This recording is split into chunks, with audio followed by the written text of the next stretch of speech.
A parish nurse is probably defined more by the nurse in the church than anything else. Nurses are taught to be educators, they're taught to be caring, they're taught to look at all kinds of needs that people have, not just those related to illness, and so those skills can be transferred to any setting.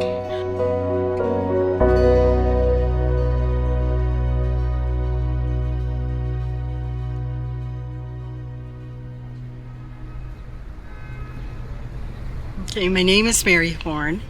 I have been the parish nurse here at St. Paul's Church for about 10 years. I started at a time in which Mercy Hospital was actively sponsoring training for parish nurses, and then they developed agreements with 4 local churches, and the church provided the transportation and the hospital provided the salary. And then during COVID, they had to eliminate some of their programs, and that was one that they eliminated. Mary was part of the first class of nurse practitioners, a new program created in 1972. The goal of this program was to provide nursing for children in low-income families. In the U.S. today, there are only an estimated 1,500 parish nurses. Only about a third of them are lucky enough to be paid for their work. Otherwise, they tend to be volunteers.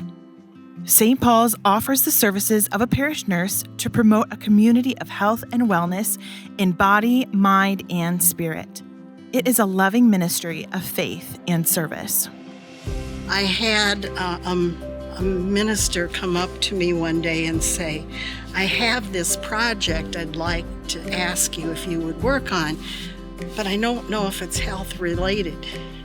And I kind of smiled. I didn't chuckle in her face, although I was chuckling under my breath, that because I can't think of hardly anything that's not related to nursing and to parish nursing. Everything in our lives is related to our well-being. Everything in our lives affects our health and our well-being.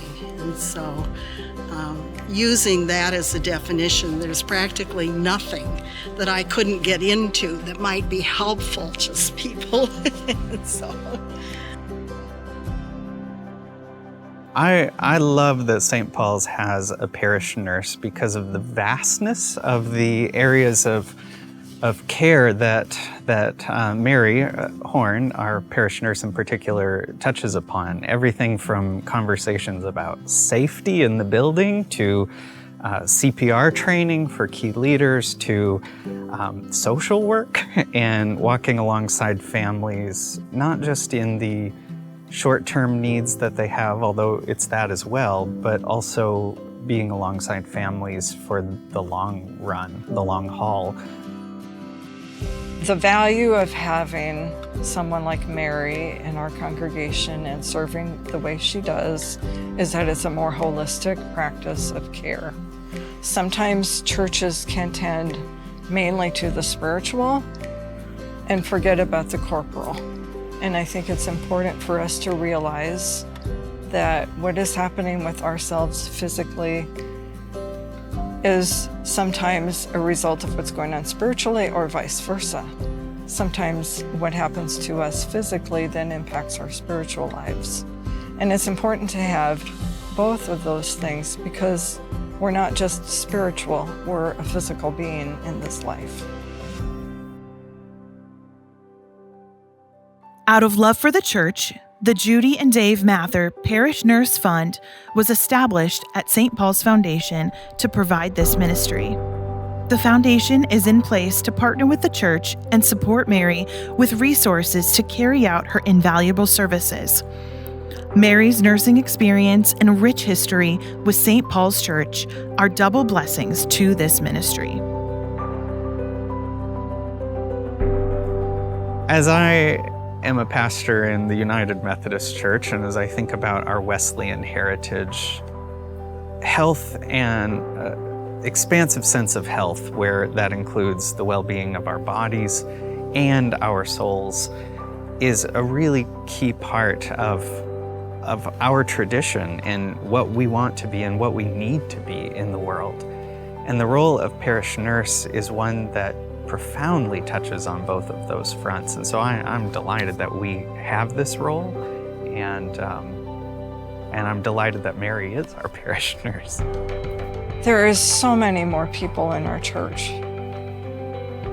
that appreciate the time taken for myself or Mary to go and be with them and spend an hour and a half.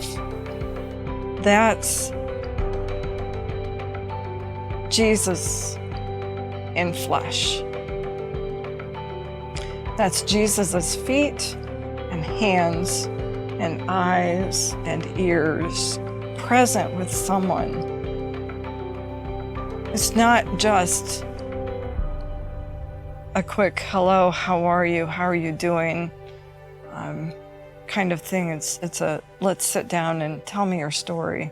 Tell me what's been happening for the last month that I haven't seen you. And how are you really doing? Well, in the training that Mercy provided for us, there were lots of sections, and this was a definition of a parish nurse that was given to us in the course. And it says, "Be me in the world," which says to me that we are called to do the work of Jesus. Because he is not physically here, at least, we are called to do the work of Jesus. Be my voice to the deaf. Be my faith where there is doubt.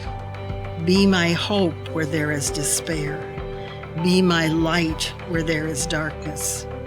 Be my joy where there is sadness. Be me in the world. Be my eyes to the blind.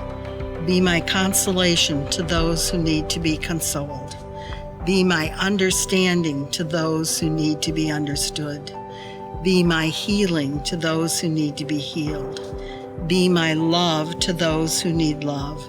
Be my gift to those who need. Be my forgiveness to those who need to be forgiven.